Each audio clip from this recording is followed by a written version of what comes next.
Andrea Roussel was a healthy baby girl with a full head of hair.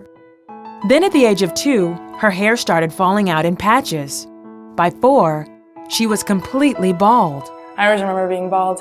And at age 4, my mom told me that we had a doctor's appointment to go to.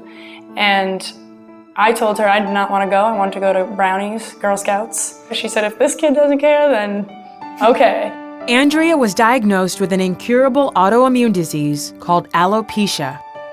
Patients are generally healthy.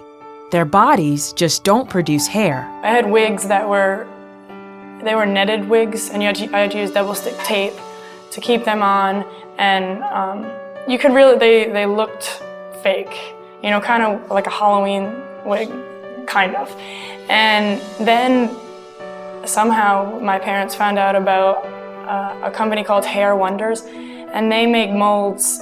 It's a direct mold of the person's head, and just like if you broke an arm and they casted your arm, they cast your head. And then they would surgically implant into the mold real human hair. So they were quite expensive, but they were beautiful. I could do roller coasters, underwater, anything with them. Andrea was never bothered by her condition.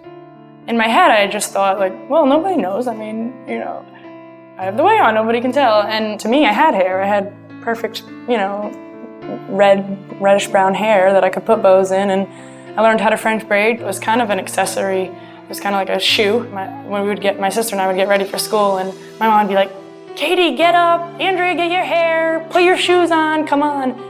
An avid field hockey player, Andrea decided to wear a bandana when she played on her high school team. I stuck out, you know, easily.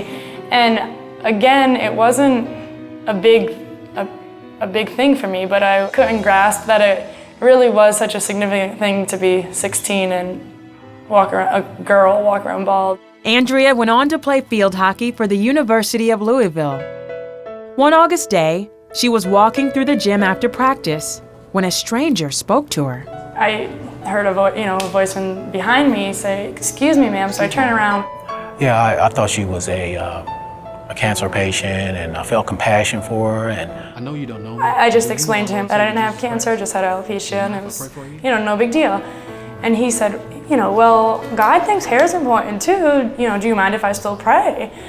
So he took off his gloves, and which I guess I remember so vividly because, you know, In the name of Jesus. No one had ever, you know, went to lay hands on me or even really prayed for my hair. Shortly after, Andrea's teammates noticed her eyelashes were growing, but it didn't stop there.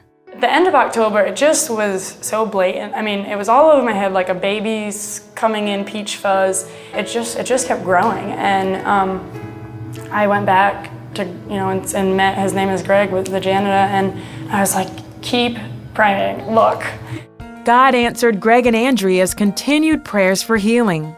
You know, I think of it, it's so awesome of what a miracle, but then when I stop and I feel like God's like, Andrea, I created your entire body. How could, you know, like, of course I can make your hair grow. I love the little wispies that come in too, which probably annoy everyone else, but I think it's cool because that obviously is new hair growing. Today, Andrea coaches at a Christian high school in Louisville. And unlike most of us, she welcomes the occasional bad hair day. My field hockey players are really cool. The girls I coach, you know, they got me these little plastic bows that I would put in my hair and stuff, and they thought that was a riot. And then up here, there's normally a big kind of banana curl, which is, I think that's my favorite part of it, is that it's just like my mom's. She always tells me to brush it, and then I need to brush it a lot. But I figure it's not even a year old, and little 1-year-olds have their hair sticking all the way, so everyone just needs to be patient until I can properly style it. To go 21 years without, or 20 years completely bald and then it grow back is something completely significant. God still heals today. And you just asked him, and he says, you have not because you ask not.